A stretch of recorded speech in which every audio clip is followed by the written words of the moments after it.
Assalamualaikum dan salam sejahtera semua. Terlebih dahulu saya nak minta maaf kalau bunyi audio ni agak bingit atau berdengung sebab jiran saya tengah motong rumput. Takkan saya nak suruh dia berhenti potong rumput.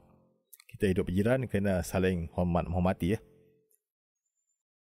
Okey, dalam video ini saya nak update kes sindiket pemalsuan dokumen keluar masuk sempadan melibatkan anggota Jabatan Imigresen yang ditahan Suruhanjaya Pencegahan Rasuah Malaysia SPRM baru-baru ini.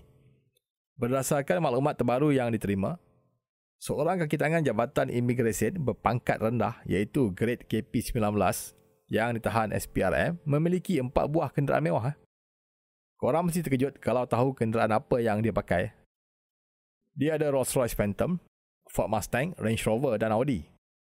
Semua kenderaan tersebut didaftarkan atas nama 2 orang warga Cina dan 2 orang warga tempatan yang dipercayai menjadi ejen sindiket pemalsuan cop keluar masuk sempadan.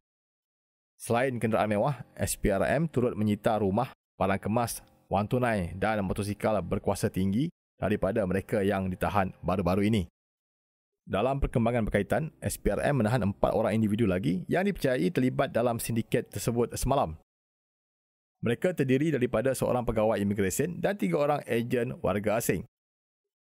Setakat ini, SPRM menahan 28 pegawai imigresen, 17 ejen pekerja asing dan 5 orang awam. Menurut sumber SPRM, sindiket tersebut terlibat dalam jenayah penyeludupan antarabangsa dari China, Vietnam, Indonesia dan Bangladesh. Katanya sindiket tersebut menyalahgunakan cop keluar masuk pada pasport terbang dan kaunter khas di pintu masuk negara. Sumber memberitahu, menerusi pasport terbang, ejen akan mengumpul dokumen perjalanan pekerja asing dan pendatang asing tanpa izin parti yang menggunakan pas lawatan sosial tamat tempoh. Ia akan diberikan cop keluar dan masuk bagi membolehkan visa lawatan itu disambung. Bagaimanapun, hanya pasport sahaja yang sampai ke pejabat imigresen tanpa kehadiran warga asing terbabit sebagai pengesahan keluar atau masuk seperti mana yang disyaratkan, katanya. Kata sumber, kaedah kedua pula ialah kaunter khas atau setting kaunter yang biasa ada di lapangan terbang antarabangsa, membabitkan parti yang disenarai hitam dan sudah tamat tempoh visa.